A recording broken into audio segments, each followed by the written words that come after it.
Graça e paz em nome de Jesus. Amém? Abram em Hebreus, capítulo 9. Nós vamos dar continuidade, tendo em vista que semana passada nós vimos todo o capítulo 8 de Hebreus.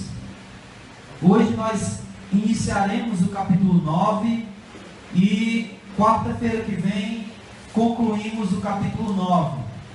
Hoje nós iremos do versículo 1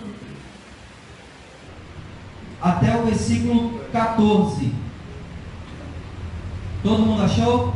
Amém. Leiamos Hebreus capítulo 9, a partir do versículo 1, diz assim: a primeira aliança tinha ordenanças para o culto e um santuário um santuário terreno, pois foi erguida uma tenda em cuja parte exterior, chamada lugar santo, estavam o candelabro, a mesa e os pães consagrados. Mas atrás do segundo véu estava a tenda que se chama o lugar santíssimo, que continha o altar de ouro para o incenso e a arca da aliança toda coberta de ouro. Nela estavam um vaso de ouro com o maná, a vara de Arão que tinha brotado e as tábuas da aliança. Sobre a arca estavam os querubins da glória, cobrindo o propiciatório. Mas não falaremos disso agora em detalhes. Estando essas coisas assim preparadas, os sacerdotes entravam continuamente na primeira tenda, a fim de realizar os atos de culto. Mas na segunda tenda, somente o sumo sacerdote entrava, uma vez por ano, nunca sem sangue, o qual ele oferecia por si mesmo e pelos pecados do povo cometidos por ignorância. Com isso, o Espírito Santo mostra que o caminho para o lugar santíssimo não está revelado enquanto a primeira tenda ainda existe. Isso é uma figura para o tempo presente e, segundo ela, quanto à consciência, tanto ofertas como sacrifícios que se oferecem não podem aperfeiçoar quem presta o culto. Essas coisas se referiam somente à comida, bebida e às diversas lavagens cerimoniais, ordenanças humanas, impostas até o tempo de uma reforma. Mas Cristo, vindo como sumo sacerdote dos bens já presentes, por meio do tabernáculo maior e mais perfeito, não erguido por mãos humanas, isto é, não desta criação, e não por meio do sangue de bodes e novilhos, mas por seu próprio sangue, entrou de uma vez por todas no lugar santíssimo e obteve eterna redenção. Porque, se quanto à purificação da carne, o espalhar do sangue de bodes e touros e das cinzas de uma novilha santifica os que estão impuros, quanto mais o sangue de Cristo, que, imaculado por meio do Espírito Eterno, ofereceu a si mesmo a Deus, purificará das obras mortas a vossa consciência para servirdes o Deus vivo. Amém? Vamos orar. Senhor Deus e Pai, mais uma vez graças nós te damos, Senhor. E neste lugar onde reunimos como teu povo, como a tua igreja, nós cantamos ao Senhor, te adoramos através dos louvores, e nesse momento nós queremos te pedir a tua iluminação através do teu Santo Espírito, que o Senhor nos dê toda a consciência, que o Senhor nos dê todo o entendimento, que o Senhor venha trazer para nós todo o iluminar do Espírito para compreender a tua palavra. Ser conosco nessa noite, para que verdadeiramente a mensagem desse livro de Hebreus, o teu evangelho aqui incutido, ele venha penetrar em nosso coração. E assim, Senhor, a gente possa viver a nossa vida cristã de uma maneira mais digna, de uma maneira que te agrade, de uma maneira que a nossa vida não é mais preciosa para nós mesmos, mas o que verdadeiramente tem valor é fazer a vontade do Senhor. Nos ajuda para isso, Pai. Nos ajuda a compreender, para poder vivermos tudo isso. Em nome de Jesus, é que nós oramos e desde já te agradecemos hoje e sempre. Amém, Senhor. Eu queria fazer uma introdução um tanto quanto diferente do que normalmente eu faço aqui. Muito embora hoje eu também quero trazer lá do capítulo 1 até agora, ou seja, o que nós já vimos até agora, só que eu não vou me deter naquilo que já foi ensinado. Eu vou me deter apenas nas comparações que o autor de Hebreus ele faz em cada capítulo. Eu não sei se os irmãos perceberam, mas nesse livro aqui, no livro de Hebreus, o autor ele faz algumas comparações, e é de propósito, não é por acaso que ele faz essas comparações. Por exemplo, no capítulo 1, ele compara a revelação do Antigo Testamento com a nova revelação do Novo Testamento. E ele começa dizendo, anteriormente Deus se revelou aos pais através dos profetas, nesses últimos dias ele nos fala através do Filho. Então ele faz essa comparação da revelação de Deus no Antigo Testamento e da revelação de Deus no Novo Testamento. Ainda no capítulo 1, mas também entrando no capítulo 2, ele faz uma comparação dos anjos com Jesus, que é o Filho de Deus.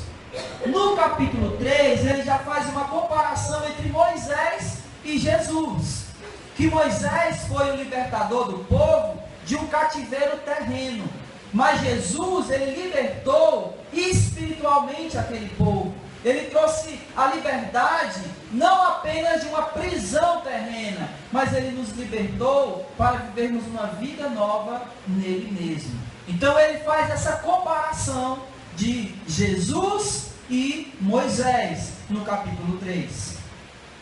No capítulo 4 ele já traz uma outra comparação. Ele já faz uma comparação entre o descanso terreno no Antigo Testamento e o descanso eterno no Novo Testamento. Todo mundo lembra disso aqui? Amém? Nós falamos muito sobre essa questão do descanso aqui. No capítulo 5 e 7, ou melhor, do 5 ao 7, ele faz uma comparação entre o sacerdócio levítico e o sacerdócio segundo a ordem de Melquisedeque. Então ele já faz essa comparação aqui nos capítulos 5 e 7. Aliás, ele começa no capítulo 5, abre aquele parêntese, lembra? No versículo 11, vai até o final do capítulo 6, e no capítulo 7 ele retoma falando sobre Melquisedeque. Então, dos capítulos 5 ao 7, ele compara o sacerdócio levítico e o sacerdócio segundo a ordem de Melquisedeque. No capítulo 8, que foi o que a gente viu na semana passada, ele já faz uma comparação entre a antiga aliança e a nova aliança. Lembra que eu falei na semana passada que a antiga aliança, ela tinha a lei gravada onde? Em pedras. Mas a nova aliança, a lei está gravada onde? No coração. Então ele faz essa comparação entre a antiga aliança e a nova aliança. Chegando aqui no capítulo 9, novamente ele vai fazer comparações. Só que ele vai fazer uma comparação do tabernáculo terreno com o tabernáculo celestial. Lembra que eu falei que lá no céu tem um tabernáculo? Lembra? Lá no céu tem um tabernáculo. Que, inclusive, o que é que está lá no tabernáculo? A arca. Eu mostrei isso para vocês em Apocalipse. Ninguém lembra do versículo? Apocalipse 16. Que a arca da aliança foi vista lá no tabernáculo de Deus. Então ele faz essa comparação entre o tabernáculo eterno e o tabernáculo celestial. E também ele faz uma comparação entre o serviço dos sacerdotes, os sacrifícios, e entre o sacrifício de Jesus. Ele compara esse serviço dos sacerdotes no Antigo Testamento ao sacrifício de Jesus no Novo Testamento. Amém? Então é a partir daí que nós vamos seguir o nosso raciocínio.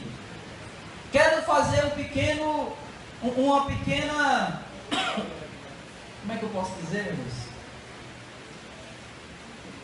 Esqueci. Observação, obrigado. Quero fazer uma pequena observação. No Antigo Testamento, tudo era figura ou imagem daquilo que viria. Ou seja, tudo que foi mostrado no Antigo Testamento era uma imagem ou figura ou um modelo daquilo que viria e apontava para Jesus, que era aquele que viria. Vocês entenderam isso? Isso, que ele vai chamar de sombra aqui em Hebreus. A gente falou sobre isso na semana passada também. Então, tudo no Antigo Testamento era imagens ou figuras, símbolos daquilo que haveria de vir ou daquele que haveria de vir. Então, tudo no Antigo Testamento aponta para Jesus. Amém? Amém. Tendo dito isso, com esse pensamento, com esse raciocínio, nós vamos começar aqui a meditar e a estudar o versículo 1 do capítulo 9. Eu vou fazer uma coisa. No nosso estudo de hoje, ele vai ter muito mais um caráter, uma cara de estudo do que pregação. E é por isso que vocês estão vendo aí o Data Show, porque eu vou mostrar algumas coisas para vocês que eu acho pertinente, que eu acho que é necessário vocês não apenas ler, mas vocês visualizarem. Eu acho que visualizando dá uma melhor compreensão do texto que a gente está lendo. Amém? Então vamos lá, eu vou pedir que o irmão leia o versículo 1 do capítulo 9. Ora, também o primeiro tinha a ordenança de culto divino e um santuário terrestre. Amém. Então ele começa dizendo o seguinte, ele começa aqui dizendo que a primeira aliança tinha ordenanças para um culto e um santuário terreno. Isso é verdade. Deus havia ordenado para aquele povo, tinha dado ordenanças de como eles iriam fazer o culto. Perdão. De como eles iriam prestar esse culto a Deus. Então os judeus, eles não tinham, por assim dizer, uma liberdade para fazer o que eles queriam. O culto a Deus, no Antigo Testamento, era uma espécie de, por falta de palavra melhor, uma cartilha que eles tinham que seguir. Eles não podiam chegar no tabernáculo, como era ainda na época lá no deserto, e depois no templo, depois que eles já haviam conquistado a terra prometida e erguido com Salomão, o templo foi erguido, eles não podiam chegar lá e fazer qualquer coisa. Então havia uma ordenança para o culto. Havia um modelo, Deus havia revelado para os sacerdotes, ou melhor, pela pessoa de Moisés, o que os sacerdotes deviam fazer no culto. Uma espécie de manual de instruções mesmo. E onde a gente vê isso? Aonde que a gente vê isso? Nos livros de Levítico, nos livros de Número, já começa em Êxodo, porque Êxodo 20 já tem os 10 mandamentos, então já começa lá. É lá em Êxodo que Moisés ele separa os levitas, por ordem de Deus, ele já separa os levitas e já unge Arão como sacerdote, já em Êxodo. Mas as leis, elas estão registradas em Levítico, Deuteronômio, porque a palavra Deutero, quem estava lá na aula de grego de segunda-feira, o que significa Deutero? Segundo. Então, Deuteronômio significa uma segunda lei, ou uma repetição da lei. E por que essa lei tinha que ser repetida? Não necessariamente. Ninguém sabe por que a lei tinha que ser repetida. Vou dar uma dica. Vou dar uma dica. Qual foi a geração que entrou na Terra Prometida? A geração que não saiu, quer dizer, não saiu do Egito. Não foi a geração que saiu do Egito. Preste atenção. No livro de Levítico, Moisés lê para a geração que sai do Egito a lei. Só que eles passaram quanto tempo no deserto? 40 anos. E a geração que entra na Terra Prometida foi a mesma que saiu do Egito? Não. Por quê? Porque toda aquela geração morreu. Com exceção de quem? Isso significa dizer que os adultos que entraram na Terra Prometida ou não eram nascidos ainda ou eram crianças. Ok? Consequentemente, eles lembravam da lei? Se não tinham nascido, não lembravam. E se era criança, também provavelmente não lembrariam da lei. Então era necessário fazer uma quê? Uma repetição da lei. Por isso Deuteronômio. Entenderam? Sim ou não? Por isso que eles tinham que lembrar a lei novamente. Porque provavelmente ou eles nunca haviam escutado ou eram crianças demais para lembrar. Então Moisés faz uma ou uma repetição, ou uma segunda lei. Segunda não no sentido de que era outra, mas no sentido de que era uma repetição. Então, tendo dito isso, lá na lei, Levítico, Deuteronômio e em Números, porque Números é a história desses 40 anos no deserto, está contado lá no livro de Levítico. Quem já leu Levítico aqui? É chato os primeiros 6 capítulos, porque é muito número, é muita genealogia. Então os primeiros 6 capítulos é chato mesmo. Mas depois ele vai contar a história desses 40 anos no deserto. Teve muita provocação a Deus, teve muita murmuração, teve muita incredulidade. O próprio Moisés, ele perde o direito de entrar porque ele se irou. Ao invés de Deus havia mandado ele tocar na rocha, o que ele fez? Ele bateu e por causa disso ele não entrou na Terra Prometida. Então está descrito lá todos esses cerimoniais. Levítico, Deuteronômio, começa em Êxodo e também no livro de Números. Então, voltando aqui para o versículo 1. Ele tinha uma ordenança para o culto. Eles não podiam fazer o culto de qualquer maneira. E eles tinham também um santuário terreno. Esse santuário terreno, ele começa com o tabernáculo, e você vai ver isso lá em Levítico, Deus ordenando para Moisés como ele tinha que fazer esse tabernáculo. Não era de qualquer jeito, ele tinha que fazer um tabernáculo, mas era uma ordenança de Deus, até quantos metros de altura, quantos metros de largura, que tipo de tecido ele ia usar para fazer a tenda, tudo isso foi ordem de Deus. Que tipo de madeira eles iam usar. Então eles não faziam do jeito que eles queriam. Havia uma ordem de Deus. E é isso que ele está falando aqui no versículo 1 do capítulo 9. A primeira aliança tinha ordenanças para o culto e um santuário terreno. Amém? Amém. A comparação que a gente pode fazer é a seguinte: e na nova aliança? Existem ordenanças para o culto? Existe um santuário? Um tabernáculo? Terreno? Sim ou não? Não. Existe um tabernáculo celestial.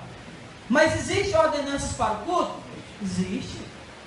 A gente pode chegar aqui e fazer qualquer coisa? Absolutamente não. A gente pode chegar aqui e colocar um globo, um jogo de luz, fazer uma boate? Poder não pode não, mas tem muita gente que faz. A gente pode chegar aqui e começar a dançar? Não. Absolutamente não, porque não existe isso nas ordenanças. Então, qual é a ordenança para nós prestarmos o culto? O que a gente tem que fazer? A Bíblia fala sobre isso? Fala. Então, o que a gente faz no culto? A gente louva, ora, toma ceia, oferta. Há uma controvérsia a respeito de oferta no culto, sim ou não, mas oferta, pregação. E quando tem batismo. Essa é a nossa ordenança para o culto. 6 coisas. Amém? Amém? Então vamos continuar. Versículos do 2 ao 5. Alguém lê, por favor. Porque o tabernáculo estava preparado. O primeiro que havia o candeeiro e a mesa, os pães da proposição, ao que se chama o santuário. Mas depois do segundo verso, estava o tabernáculo que se chama o Santo de Santos, que tinha o incensário de ouro e a arca do concerto, coberto de ouro todo em redor, e que estava um vaso de ouro que continha o maná e a vara de Arão, com o botão esquerdo, e as tábuas do concerto. E sobre a arca, os querubins da glória, que faziam sombra da propiciatória, das quais coisas não falaremos agora. Amém. Pode duplicar.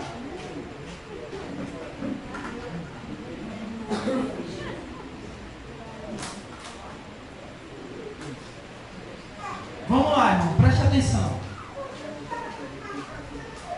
Quero que vocês olhem para cá.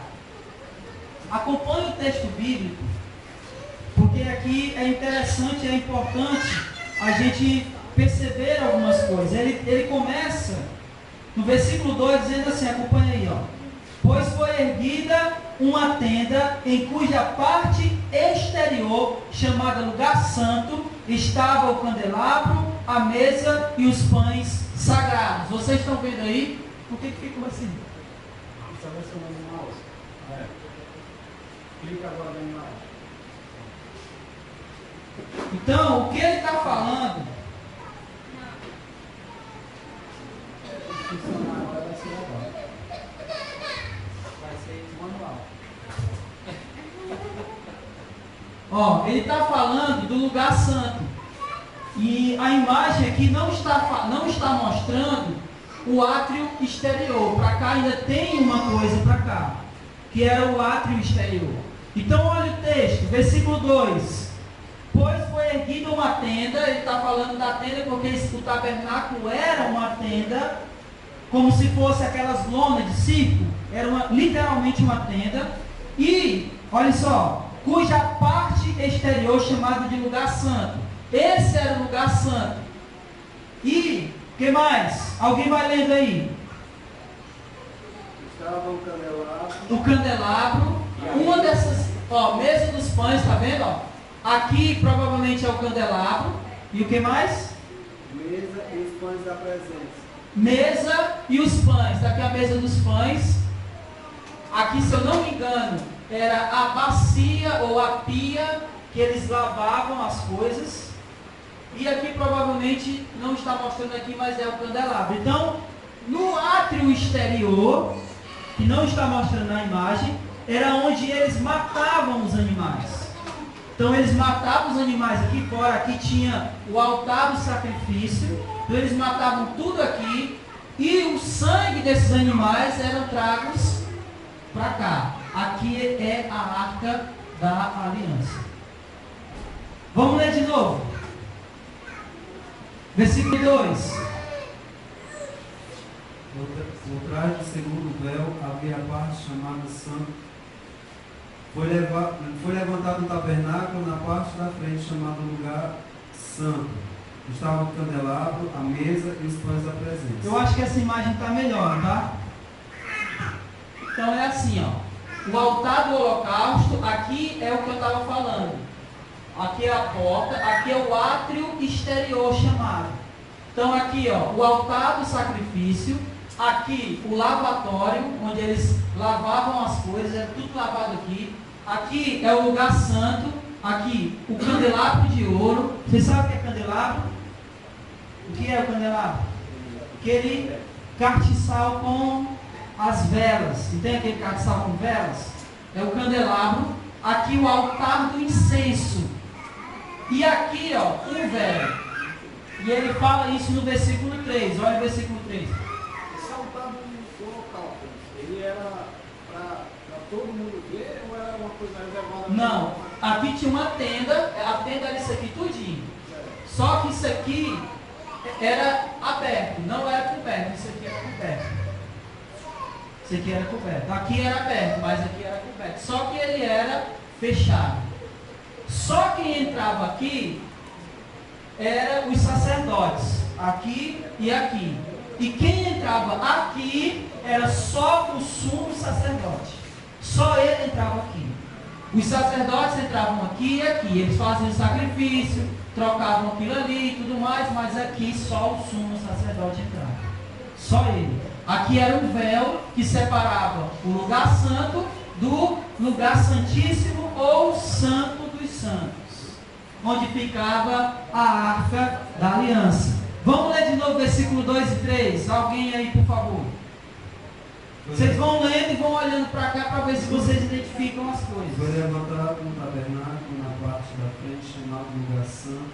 Estava o candelabro, a mesa e os pães da presença. Por trás do segundo véu havia a parte chamada Santo dos Santos. Vocês entenderam aí? Por trás do segundo véu. Aqui tinha um véu, ó. Isso aqui são colunas. Tinha um véu aqui.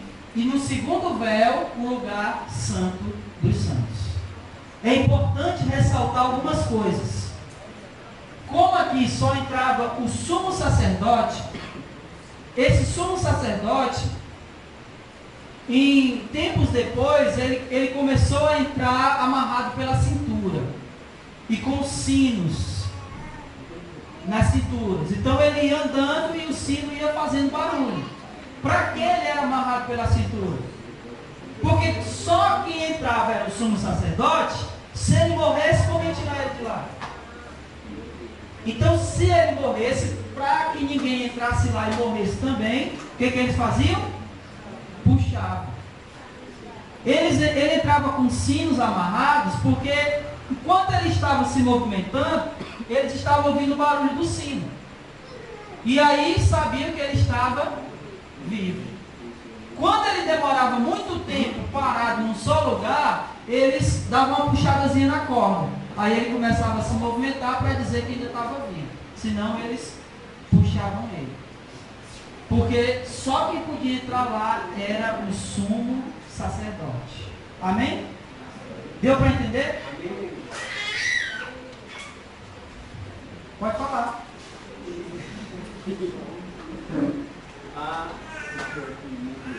Porque assim, não, eu sei. Tu falou assim antes, como se sempre, como assim, antes não morria. Não, antes eles não faziam isso. Antes eles não amarravam pela cintura, eles não faziam. Eles passaram a fazer depois. Mas no início isso não era feito. Foi uma ideia que eles tiveram. Ó, se a gente entrar lá, a gente vai morrer, então vamos amarrar ele pela cintura. Agora, eu vou pedir para tu vir aqui de novo. E eu quero mostrar para vocês uma imagem. Pega o microfone da mão do Wagner, por favor. Eu quero mostrar para vocês um vídeo sobre o tabernáculo. E vocês vão olhar aí. Vamos ler o versículo 4. Antes do vídeo passar. Versículo 4. O que é que diz aí? Onde se encontrava um altar de ouro para incenso e a arca da aliança, totalmente revestida de ouro. Nessa arca estava o vaso de ouro contendo maná, a vara de Arão que a forneceu e as tábuas da aliança. Está enquanto aí.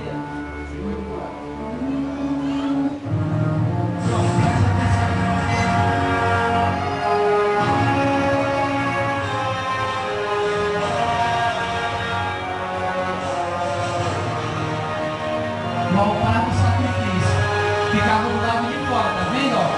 lá dentro era o lugar santo e o santo dos santos. Aí era a pia de bronze, o lavatório, onde eles lavavam, tá vendo as colunas que eu falei? Aí eles entraram já no lugar santo, a mesa dos pães, o candelabro,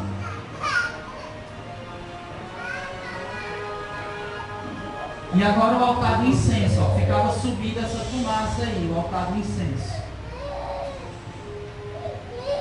Agora ele vai entrar lá no Santo dos Santos. A Arca da Aliança, que ficava lá dentro do Santo dos Santos.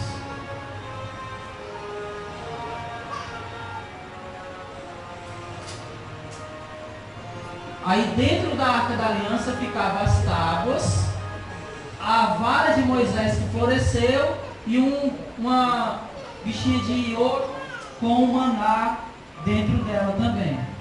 Pronto, era só isso aí.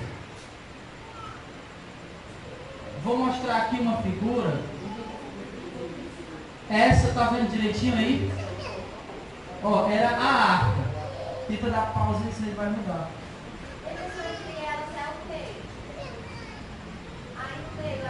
Calma, calma. Aqui é. No meio, como assim? Não é porque isso aí é da imagem, não tem nada a ver com a arca não. Agora, essa parte aqui, ó, deixa eu ver se eu consigo aqui. Essa parte em cima da tampa, onde estão os querubins, é o chamado propiciatório. Os querubins estão um de frente para o outro. Eu não lembro, eu não sei se é Levítico, acho que é Números que fala sobre essa construção. Agora não lembro o capítulo, mas deixa eu ver se eu acho rapidinho aqui. Não sei se é número 17.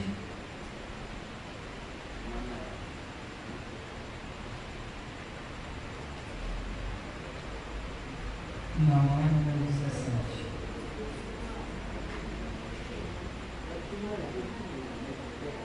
Acho que é Levítico, eu acho que eu não anotei aqui. Não anotei. Mas enfim, aí é a Arca da Aliança, a Arca do Concerto. É ela aqui. Lá vocês vão ver Deus dizendo para eles exatamente como eles tinham que construir essa arca. Eu esqueci de anotar a passagem que falava, e não me lembro de cabeça qual era a passagem que fala da construção da arca. Não lembro mesmo.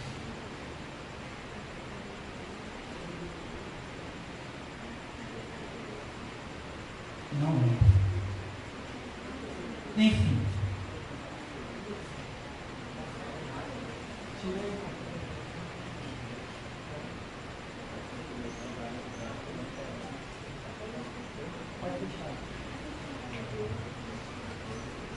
Voltem para Hebreus, se vocês saíram de lá. Então vamos ver com essas imagens na nossa cabeça que a gente viu.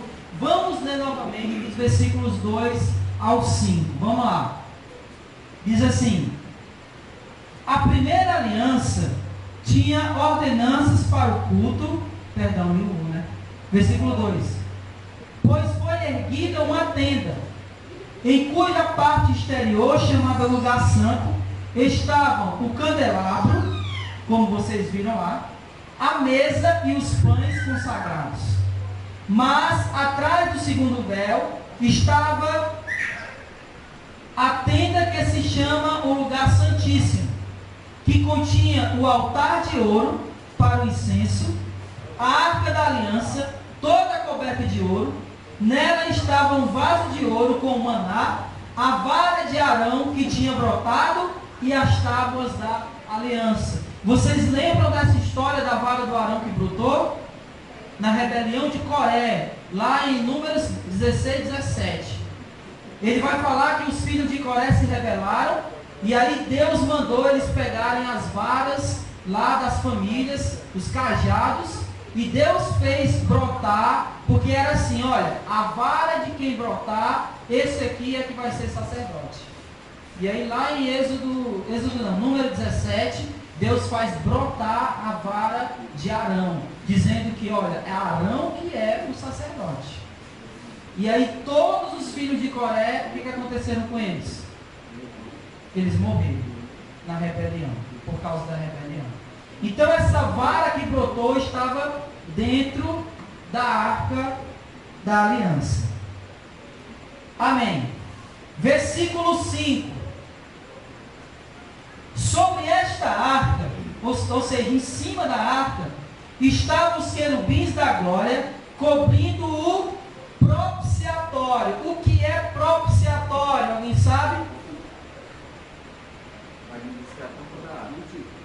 Ele estava sobre a tampa. O que é propiciar?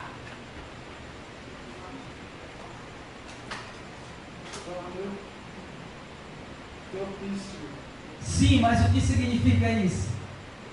Preparar. Hã? Preparar. Não. Significa pagar. Pagar ou aplacar a ira.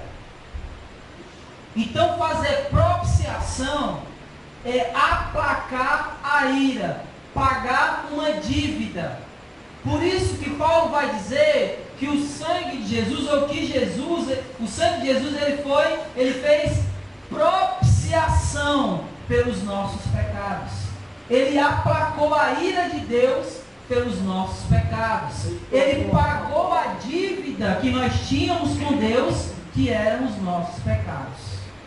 Então o que eles faziam? Eles entravam lá no Santo do Santo com sangue e derramavam em cima do propiciatório, aplacando a ira de Deus pelo pecado do povo. Só que eles faziam isso quantas vezes?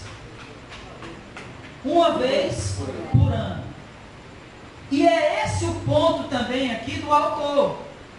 Os sumos sacerdotes terrenos, no santuário terreno, uma vez por ano, entrava lá para fazer propiciação pelos nossos pecados. Mas o nosso sacerdote só fez propiciação quantas vezes? Uma vez por todas. E ele entrou não no templo feito por homens, mas ele entrou no santuário celestial. Esse é o nosso sumo sacerdote. Mas vamos continuar no versículo 5. Mas não falaremos disso agora em detalhes. Ele está dizendo que sobre a arca estavam os querubins da glória, cobrindo o propiciatório, mas não falaremos disso agora com detalhes. Ele não quis dar detalhes a respeito do... Sim. A arca é Êxodo 25. Êxodo 25. 10. Vamos lá, irmãos, para Êxodo 25, para a gente ver os detalhes aqui. Hã? 37? Vamos lá. Êxodo. Deixa eu dar minha... Novo Testamento, né? Foi mal, meu irmão. Foi sem querer. Êxodo 25.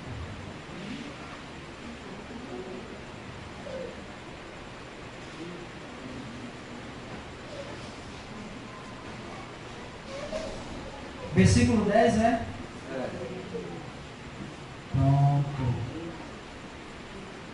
Pronto, ó. Versículo 10 de Êxodo 25. Também farão uma arca de madeira de acácia. Está vendo? Ó? Ele especifica até o tipo de madeira. Eles não podiam fazer de qualquer jeito. Tinha uma especificidade aqui. O seu comprimento será de 2 côvados e meio, e sua largura e altura de 1 côvado e meio. Tu a revestirás de ouro puro, por dentro e por fora a revestirá. E fará sobre ela, ao seu redor, uma moldura de ouro. Eu mostrei para vocês ali. E lhes fundirá 4 argolas de ouro, que colocarás nos seus 4 cantos, 2 argolas de um lado e 2 de outro. Também fará varas de madeira de acácia, que revestirá de ouro. Passará as varas pelas argolas, pelos lados da arca, para carregá-la com elas. as varas permanecerão nas argolas da arca e não serão tiradas, e porás na arca o testemunho que te darei. Que testemunho é esse? As tábuas. E a gente viu lá as imagens lá das tábuas na arca. Então esse foi o mandamento de Deus. E aí ele continua, né? Sim, ele continua. Ele continua Fala sim. do propiciatório também. Sim, fala de tudo isso. Né? Mostrando lá, ele fala dos anjos que tinham que ser um de frente para o outro, com as asas cobrindo o propiciatório. Então ele vai continuar aqui falando sobre a construção da arca. Volte para Hebreus, para nós não nos estendermos muito, mais do que o que a gente já se estendeu. Vou ser mais rápido agora. Então ele fala, versículo 5, lá no final: não falaremos disso agora em detalhes, preste atenção. Lembra que eu disse que tudo no Antigo Testamento apontava para quem? Para quem? Para Jesus. O tabernáculo apontava para Jesus. E todos os utensílios do tabernáculo também apontavam para Jesus. O que ele está dizendo, olha, não vou falar disso aqui com detalhes, mas nós sabemos que há todo um simbolismo no tabernáculo, que eu mostrei aqui para vocês, que aponta para Jesus. Por exemplo, o candelabro.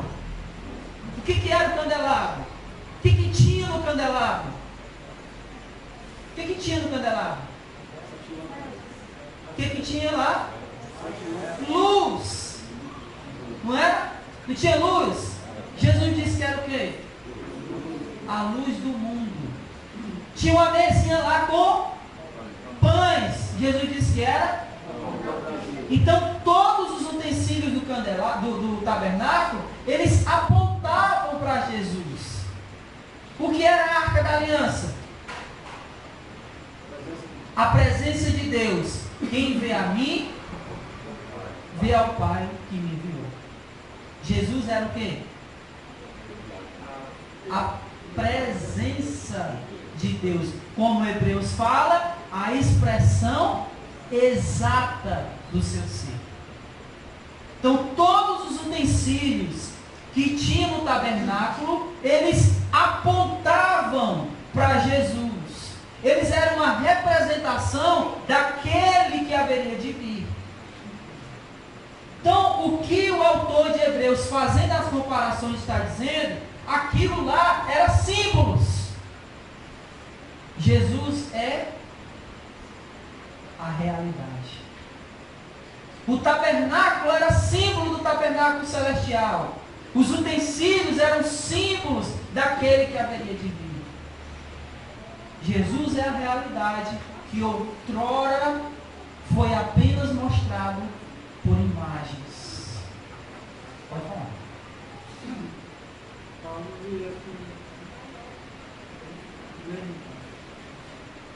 Lembrar que a arca, né, que representava a presença de Deus. Né? E em Mateus, no capítulo 1, se não me engano, né, quando o anjo anuncia o nascimento de Jesus, diz que o nome dele seria Emanuel, que quer dizer Deus conosco. Isso, exatamente. Muito bom. Então, agora, como ele já apresentou a aliança antiga, ele já apresentou o tabernáculo, ele já apresentou a arca. Agora, nos versículos 6 e 7, ele vai mostrar qual era o serviço desses sacerdotes. Então vamos lá, versículos 6 e 7. Estando essas coisas assim preparadas, que essas coisas? Tudo que a gente viu, o tabernáculo, né, a arca, todas essas coisas lá preparadas, os sacerdotes entravam continuamente na primeira tenda, a fim de realizar os atos de culto. Qual eram esses atos de culto, irmãos? O que eles faziam lá no tabernáculo? Eles faziam muitas coisas. Eles sacrificavam os animais. E é claro, se você já viu alguma vez um bicho sendo morto, uma coisa vai ficar muito aparente lá. O que é? O sangue. Suja. Mancha. Era serviço dos sacerdotes limpar. Por isso que tinha aquela pia.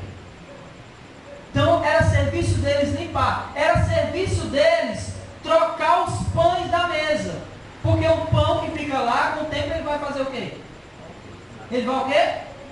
Ele vai estragar.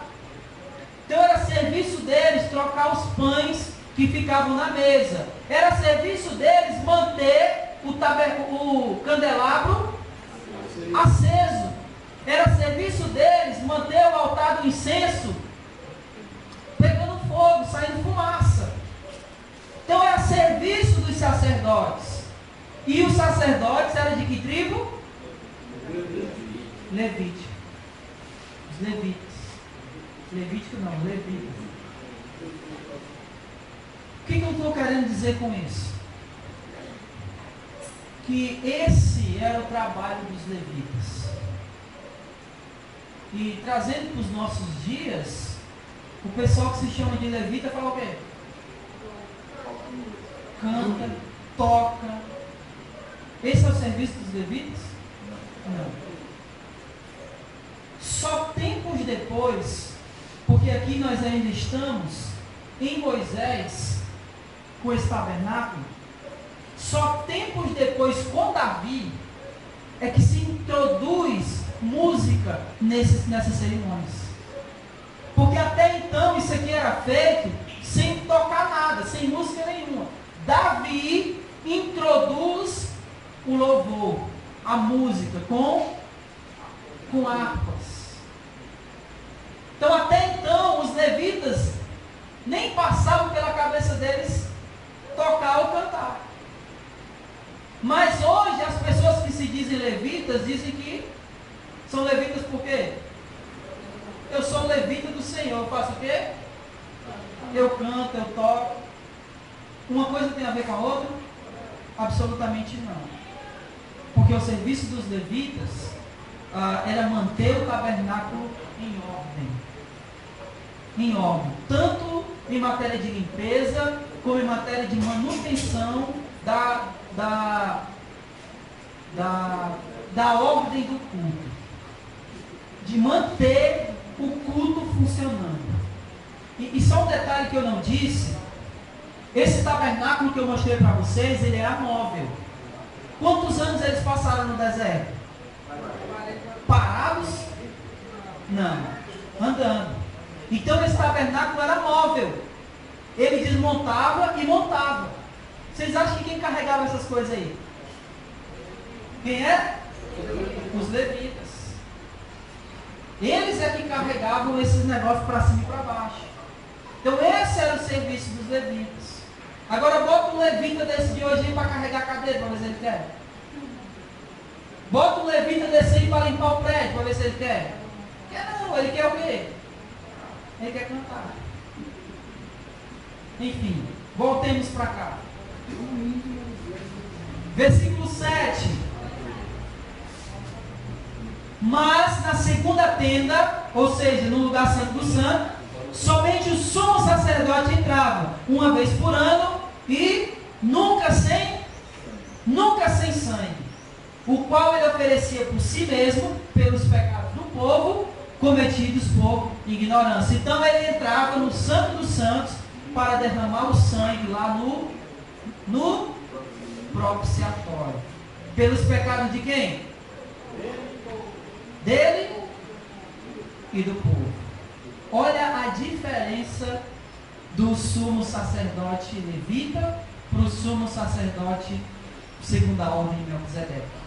O sacerdote levita entrava no santo do santo para oferecer sacrifício por ele e pelo povo. O nosso sumo sacerdote, ele fez o sacrifício de uma vez por ele? Não. Por quem? Pelo povo. Porque ele não tinha pecado. Amém? Amém. Esse é o nosso sumo sacerdote. O sacerdote da primeira aliança, ele era imperfeito, ele era um humano pecador. O sacerdote da nova aliança, ele é perfeito. Não tem mancha e nem mácula. Ele não pecou. Aí o que ele está dizendo no versículo 8? Com isso, o Espírito Santo mostra que o caminho para o lugar santíssimo não está revelado enquanto a primeira tenda ainda existe. Em outras palavras, enquanto eles estiverem apegados à religião antiga, eles jamais enxergarão o caminho para Deus. Porque o caminho para Deus na religião antiga estava relacionado às obras que eles faziam. Eles tinham que cumprir a lei, eles tinham que fazer sacrifício. Então o pecado do povo era expiado quando havia um sacrifício. Quem fazia o sacrifício? Os sacerdotes. Só que na nova aliança não é baseado em méritos, não é baseado em sacrifícios próprios. É baseado em quê? Na graça, mediante o sacrifício não nosso, mas do nosso Senhor, do Cordeiro de Deus que tira o pecado do mundo. A nova aliança está baseada na graça e não em obras mortas da lei. Amém? Amém. Versículo 9. Sim, ainda no versículo 8. Era necessário que o sacerdócio humano terminasse, ou fosse substituído pelo verdadeiro sumo sacerdote. Versículo 9. Isso é figura para o tempo presente. E segundo ela, quanto à consciência, tanto ofertas como sacrifício que se oferece não podem aperfeiçoar quem presta o culto. O que ele está dizendo? Que essas figuras, elas serviram por um tempo até que viesse a realidade. O que diz Hebreu? O que diz Gálatas 4:4? Abram lá, por favor, rapidinho. Gálatas 4:4.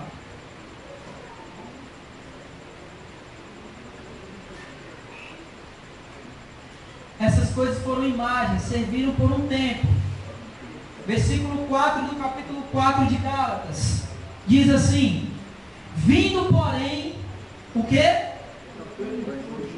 A plenitude dos tempos, Deus enviou seu Filho, nascido de mulher, nascido debaixo da lei.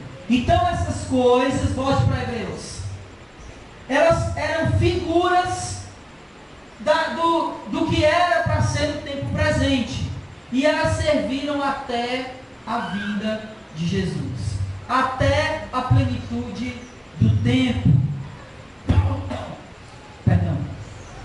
E essas ofertas como sacrifício que se oferecem não podem aperfeiçoar.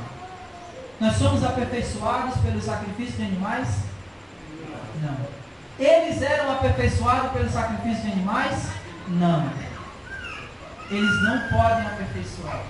Eles serviram por um tempo, até a vinda da realidade que é Jesus. Versículo 10. E eu vou caminhar para o final. Essas coisas se referiam somente à comida, bebida e a diversas lavagens cerimoniais, ordenanças humanas impostas até o tempo de uma reforma. Por que essas coisas não aperfeiçoavam? Porque elas eram coisas externas. Eram coisas externas. Elas diziam respeito à comida, à bebida. Lembra? Não pode comer carne de porco. Vocês lembram disso? Não pode beber bebida forte. Isso está tudo na lei. Não pode comer sem lavar as mãos. Lembra que Fariseus questionaram os discípulos de Jesus, e o que foi que Jesus disse? Não é o que entra que contamina o homem, mas é o que sai. Então essas cerimônias, elas não aperfeiçoavam porque elas eram externas. Eram externas. Não podia aperfeiçoar o homem. Porque o que aperfeiçoa o homem é aquele trabalho do Espírito Santo internamente. É isso que aperfeiçoa. E é isso que a antiga aliança não podia fazer. Só a nova aliança faz. O aperfeiçoar do quê? Do coração. O aperfeiçoar do coração. Para terminar, os versículos 11 ao 14, vai dizer que o sacrifício de Jesus é superior ao sacrifício de animais. Acompanhe aí, 11 ao 14. Mas Cristo, vindo como sumo sacerdote dos bens já presentes, esses bens presentes são os benefícios presentes. Toma aí, mano. Voltando, versículo 11. Mas Cristo, vindo como sumo sacerdote dos bens ou dos benefícios já presentes, por meio do tabernáculo maior, tabernáculo no céu, e mais perfeito, porque não foi erguido por mãos humanas, isto é, não é desta criação, e não por meio do sangue de bodes e novilhos, mas por seu próprio sangue. Entrou de uma vez por todas, não precisa mais ser uma vez por ano, porque foi uma vez por todas, no lugar santíssimo, e obteve eterna redenção. Os nossos pecados foram perdoados de uma vez para sempre. Versículo 13. Porque se quanto à purificação da carne, ou seja, no que diz respeito à purificação da carne, o espalhar de sangue de bodes e touros e da cinza de uma novilha santifica os que estão impuros, quanto mais o sangue de Cristo, que, imaculado por meio do Espírito Eterno, ofereceu a si mesmo a Deus, purificará das obras mortas a vossa consciência para servirdes o Deus vivo. Amém. O sacrifício de Jesus é superior aos sacrifícios dos animais. Amém? Amém. O sacrifício de animais foi por um tempo, e era de tempo em tempo. O sacrifício de Jesus, de uma vez por todas, ele é para a eternidade. Aplicações práticas, irmãos, aqui para nós. O que tudo isso tem a ver conosco hoje? Apesar da clareza das Escrituras, de que todas essas coisas com respeito ao culto do Antigo Testamento serem sombras e que apontavam para Cristo, e com a vinda de Cristo tudo isso passou, ainda há quem viva com as cerimônias e práticas judaicas, como se elas ainda estivessem em vigor, ou seja, como se elas estivessem valendo. E eu sei que às vezes a gente pensa muito nos outros, mas vamos ver se alguns exemplos que eu dou aqui estão na sua cabeça, porque se tiver, nós precisamos colocar isso para fora. Por exemplo, primeiro, há quem ache ou trate o pastor como sumo sacerdote. Como assim? Não, se o pastor orar, dá certo. A minha oração, não, ela é fraquinha. Mas se o pastor orar, é porque aí vai acontecer. Isso é tratar como sumo sacerdote, irmão. Pastor não é mediador entre Deus e os homens. Quem é o nosso mediador? É Jesus. Quando Jesus morre, o véu do templo é o quê? Rasgado. Isso é um símbolo daquele véu lá entre o lugar santo e o santo do santo. Quem entrava lá? Esse véu rasgou. O lugar onde tinha a presença de Deus, que só o sumo sacerdote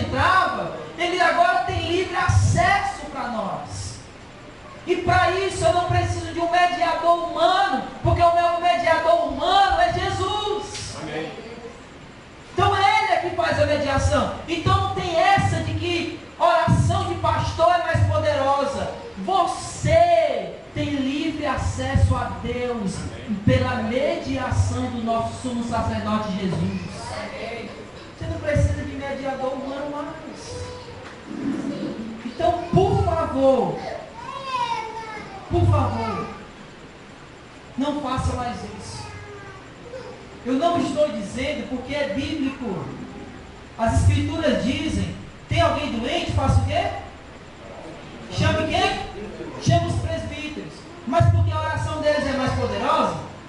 Não. Porque orar faz parte do serviço do presbítero. Orar pelos enfermos, orar pelos irmãos, faz parte do serviço pastoral. Só por isso, não é porque é mais poderosa, não. Porque, de certa maneira, você e eu somos sacerdotes. Nós somos um reino de sacerdotes. Amém? É isso que as escrituras dizem. Você é um sacerdote. E o nosso sumo sacerdote é Jesus.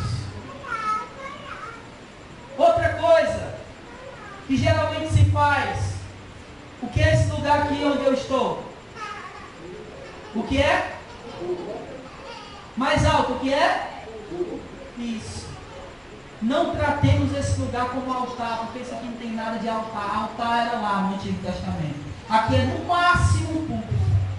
Porque a igreja do primeiro século nem púlpito tinha. Então aqui é um púlpito, não é altar. Aqui não é mais santo do que aí onde você está.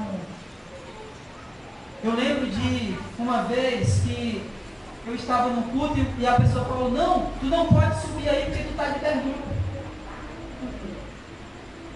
Como se aqui fosse um lugar santo dos santos. E aí um lugar santo. Então aqui não é altar. Não é altar. Aqui é o quê? Mais alto, irmãos? Púlpito. Por favor, não tratem púlpito como altar. Sim. Uma dúvida. Púlpito seria o espaço onde você está ou Chamamos a ambos de púlpito. Púlpito. Por quê? Aqui é só um ambiente, tanto essa parte mais alta como essa parte, é só um ambiente para melhorar quem está ouvindo. Porque é melhor para você visualizar quem está pregando, porque eu estou numa elevação. E isso aqui é para me ajudar. Porque aqui eu coloco a Bíblia, aqui eu coloco minhas anotações. Então todo esse ambiente, espaço, incluindo esse pedaço de madeira, a gente chama de púlpito. Até hoje,